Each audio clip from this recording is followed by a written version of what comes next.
Hey there, StarCraft fans! It's Falcon Paladin coming at you with yet another edition of StarCraft 2 Legacy of the Void.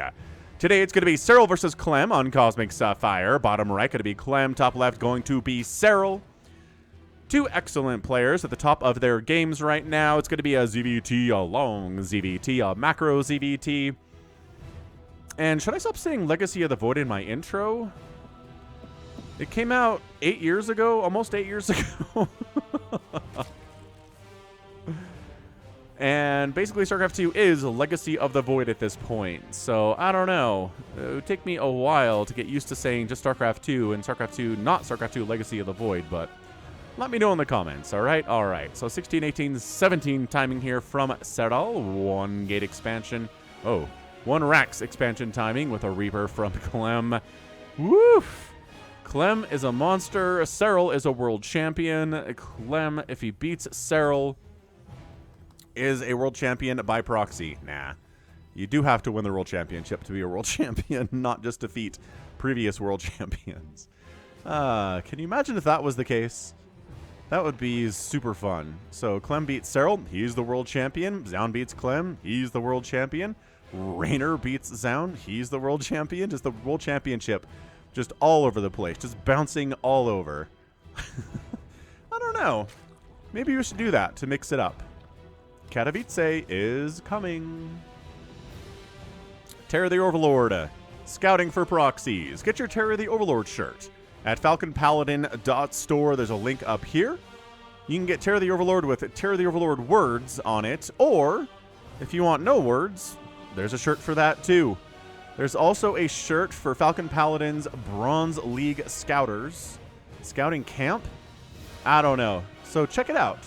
Also, a Terror the Overlord mug is available. Also a hat, also 2 hoodies. FalconPaladin.store, a good place. And you can buy stuff with your own currency. Top right is a currency selector. I think it defaults to Australian dollars. So just make sure that you click the top right and select it to euros or US dollars or, I don't know, pesos, whichever one you want to pay with, all right? So this Reaper's name is simply Evil Knievel. He laughs in the face of queens. That's right, dude, laughing in the face of queens. Trying to do this whole Reaper dance. Serral's got the 4 lings out. Everything is super hot and super awesome here. All these lings are bruised, but not dead. Oh, did get one. Nicely done, Evil Knievel. Laughed in the face of that queen and also retreated, but wants to get that queen out, but oh, pops it off creep, which I think the queen's okay with that. I really do. All right, so let's see. Factory coming in. Are we going to... Ooh, this isn't actually a... Oh, it is. It's a fast 3rd CC. Okay, so factory before 3rd CC. Not the greediest possible 3rd CC. Sometimes we see it, man. Sometimes we see Rax into expand into 3rd CC at like 3... I mean, not even 3. Like 215, 230. It's super fast. But in this case, went for the factory first. One of those Hellions out of there. I don't know. I mean, you want to put the pressure up on the Zerg player Serral, but he's not going to do anything. He's not going to Ling Flood ya. So I don't know that you need Hellions at this point, and getting a faster 3rd would actually probably be okay for the most part against this particular Finnish Zerg player. I don't know if that's true for every Zerg player on Earth, and definitely not the case because everybody plays a little bit differently. But yeah, Serral has so historically been just a macro player, and every once in a while he'll 12 pool you. But you know what you can do? Scout with the Reaper. If the Reaper shows up and scouts the 12 pool, you don't have to go for the super duper fast 3rd, right? Everything's cool. So Evil Knievel here getting some HP taken off of that hatchery. I mean, I don't know. How much HP do you have to take off the hatch for it to be really worth it would be my question. Banshee from Clem. Not exactly the most standard play, but, you know, getting in more and more common here in ZVTs these days. This is a 2022 replay because, I don't know, not a lot has happened in 2023 yet. But like I said, Katowice is coming in. Love me a good Katowice. Ooh. Embarrassing Falcon Paladin story from a long time ago when I first found out about Katowice in, like, I don't know, it was like 2013 or 14 I found out about it. I thought it was pronounced Katowice. I was like, okay, the Katowice tournament, hooray! And no. Nope. And then I watched, you know, live broadcast on Twitch of the StarCraft 2, and they were pronouncing it Katowice, and I was like, oh yes, of course, Katowice, not she, it's a say, I'm pretty sure. Anyway, I'm an American, man. I'm not the most deft with languages. I'm not terrible with languages, but like, I don't know, Polish is way outside my comfort zone. There's all those consonants in Polish. It's one of those languages that kind of hates vowels. Ooh, sniping the drone, trying to go for a 4th base. That's a good kill from that Banshee, delaying the 4th by herself. Hellions here to try to kill this queen, and they will. Pull the queen back. Other queens come in, take their place. Link trying to get us around on these Hellions, and they kind of do. This is like half the Hellion group goes down, maybe less than half. Hellions backing out of there. Let's get on out. And usually if a Terran player is kind of keeping, I don't know, keeping their Hellions alive to a certain extent, it's because they want to make them into Hellbats, but also that's not the case all the time. So yeah, I was thinking maybe an armory back here, but nope. Engineering bays are going upgrades for Marines and Marauders and Ghosts. Lair finishing from Serral. What's his further tech gonna be? Well, it's got a Baneling Nest already. But that's not further tech. Evolution Chambers are also not further tech. So nothing. He gets a lair, and there you go. Goes for at least centrifugal hooks. So, I mean, he gets a benefit of some kind from having a lair, but nothing else is really a benefit to him at all. 3rd base from Clem. Just happy mining. Ooh, that Hellion. Did that guy do a wheelie?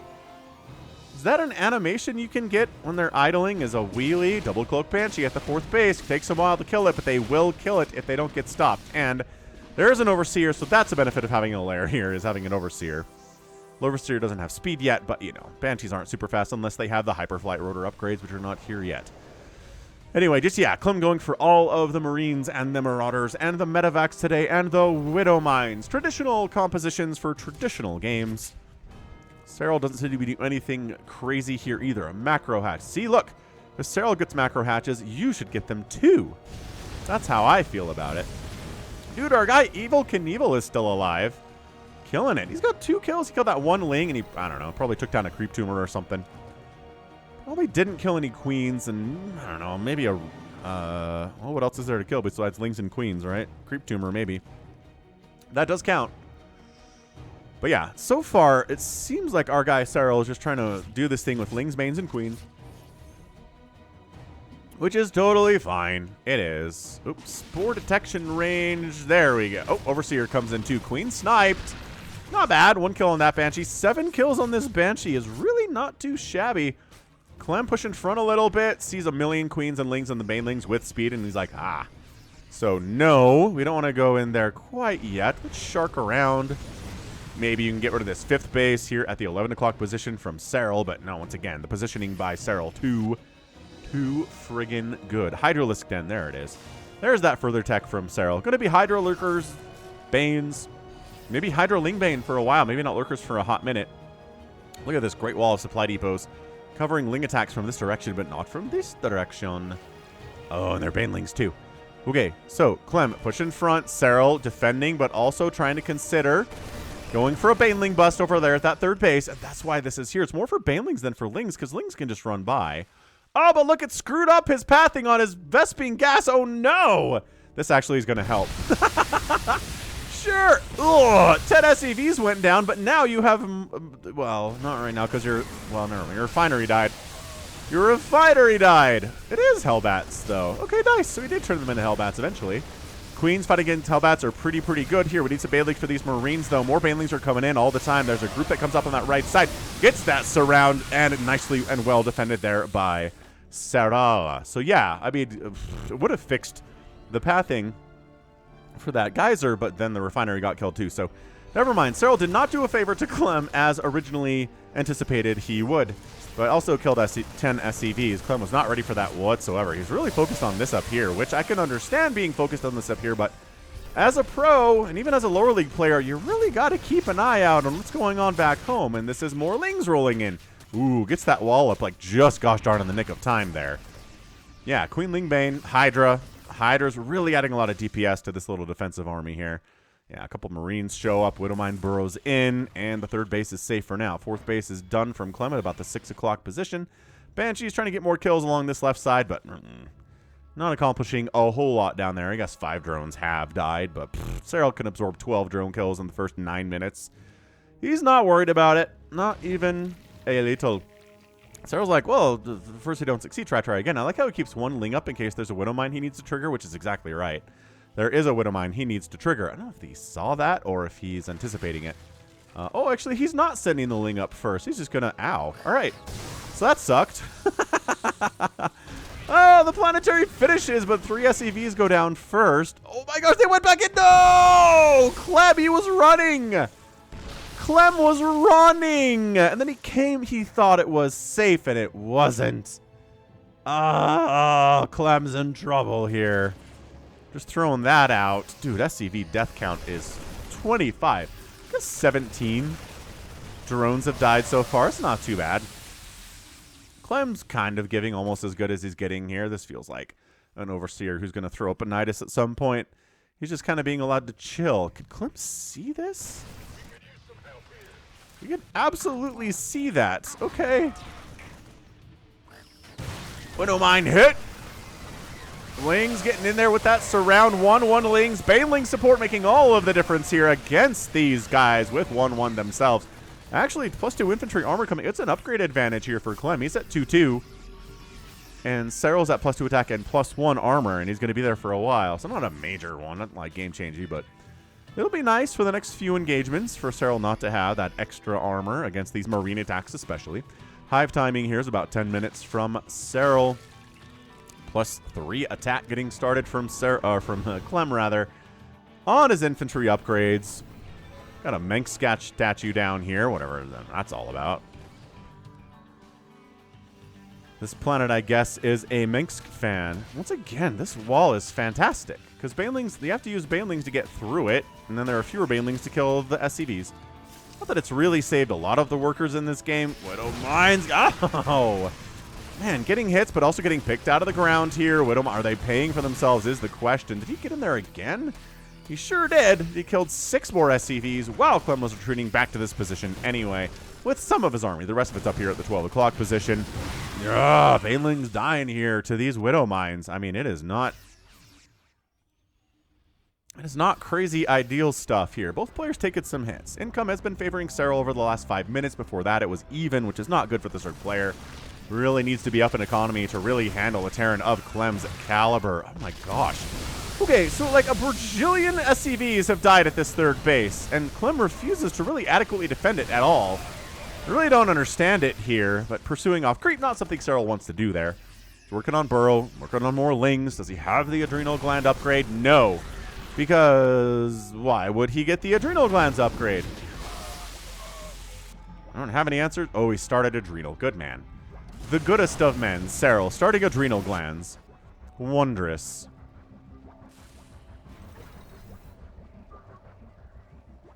Alright, off creep, Lingbane Hydra. There's enough army here from Clem to shove that little Zerg ball away.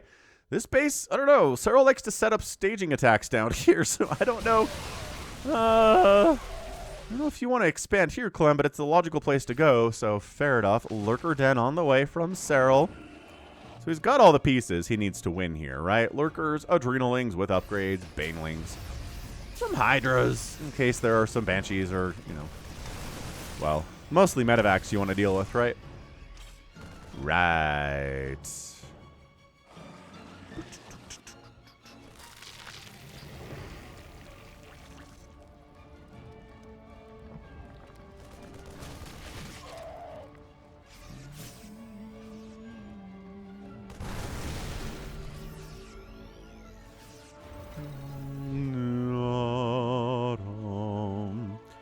I mean, Serral, I don't think he really wants to move out until he's got some lurkers, and he's a couple minutes away from that. So he's going to defend his creep, which is the Serral style. He's the one who created this style, and he's the one who perfected it and used it to win a world championship. He's expanding bottom left. This Widow Mine knows what's up with that.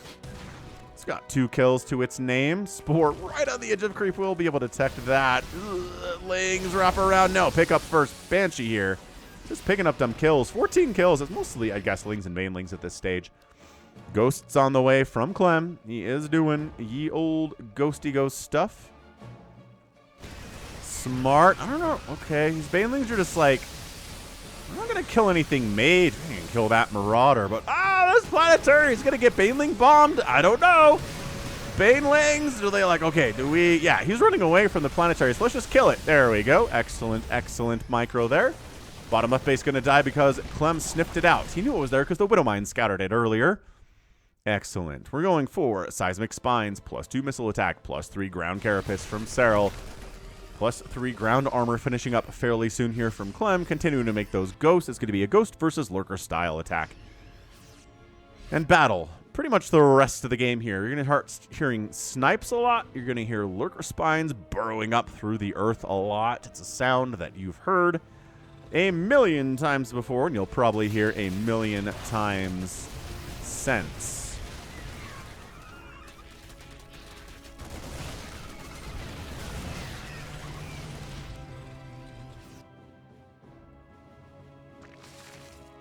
Yeah, man. I mean, Serral's got this rich fisting geyser base at the 12 o'clock. I mean, he's feeling good, I would argue.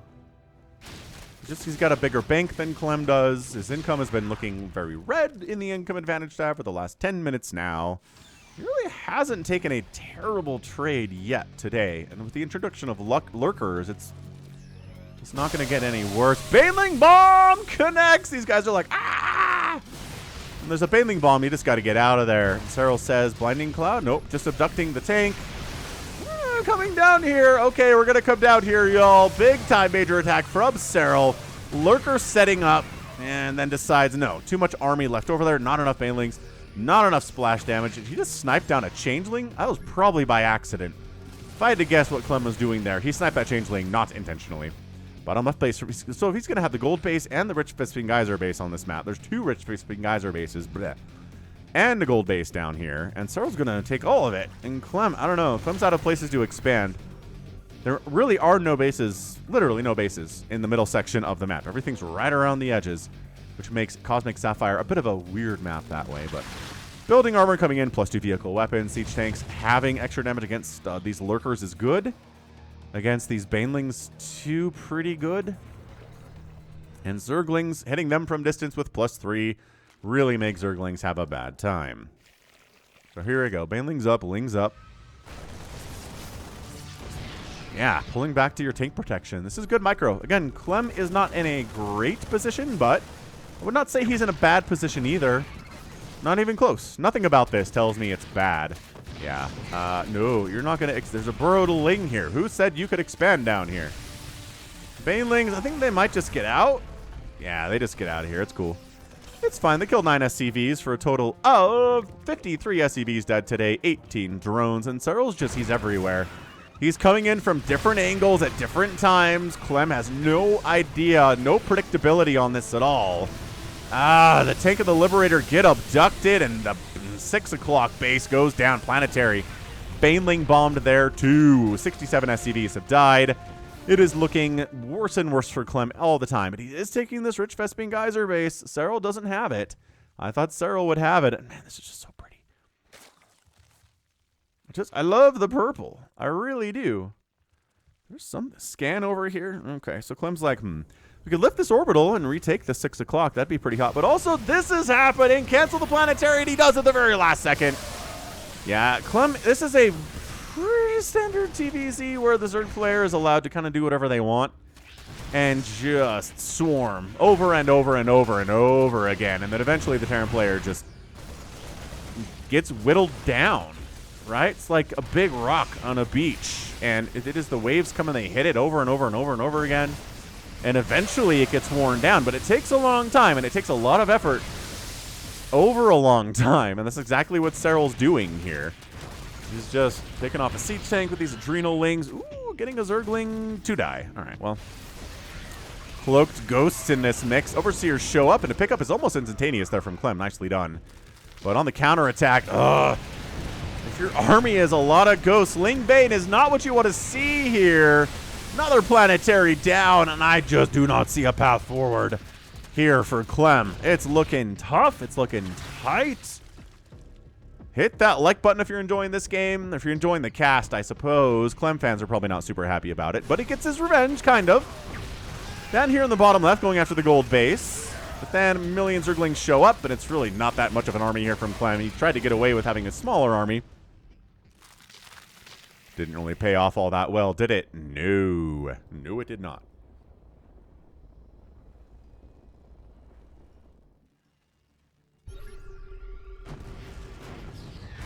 Finally, this burrowed Ling gets picked out. It's been there forever. Been there for like 10 minutes. I like how these Lings bypassed that tank to kill this one and then went back to this one. Yeah, I mean, siege tanks really have a hard time killing fully upgraded Lings, even if they have that +3 attack. Yeah, this is just, it's too small. Like, Clem's ginormous armies are a thing of the past now. He's got 83 armor supply to 112. The Lings getting surrounds on Ghosts is just the Ghost's worst possible nightmare. Another tank dies. I don't know that tanks are getting their value in this matchup now at all in the current meta of StarCraft 2. I really don't think it's happening. Yeah, just picking at the edges. Banelings, roll and roll. Oh, and a fungal on all the Ghosts. Oh my gosh. That's your GG. Serral takes the win. Yeah, I just, when all those Ghosts died, that kind of killed Clem's will to win. 119 SCVs died today, though. Oh, that's a big number. That's a big number of SCVs going down to 18 drones, especially. Not how you want to play this game. So no hatcheries died either. It's just, if you're going to try to beat Serral and you kill 0 hatcheries in a 20-minute game, you're probably not beating him, especially if you lose 3 planetaries and an orbital yourself. Not ideal. But yeah, economically, this was not. This is like, Clem had a little tiny bit of an economic advantage around 4 minutes ago. But overall, it just was Serral just kind of kicking butt, taking names. Just no real damage gone to Serral there. I guess he forced to cancel on a hatchery once, but Serral not forgetting Adrenal was a huge deal. It was, I don't know, this feels like a fairly economical units lost tab, right? A bunch of Lings, couple Hydra, some Lurkers, Banelings, and like a Spellcaster each. Just, and some Queens. That's all we're doing. Only 4 Queens died today is a lot, but he only made 10. 10 Queens seems a little bit low for a 20-minute match, but Serral knew what he was doing. 14 Ghosts got murderized, 125 Marines, and 15 Marauders. All 2 Banshees went down. 9 Medevacs got killed. 7 were remaining. 6 tanks died. And there were 14 died, and 6 were left on the field after all was said and done. So, GG. Well done. Serral gets another win in a TVZ. I think he's better at that matchup than he is in ZVP, at least according to the games that I've cast this week. All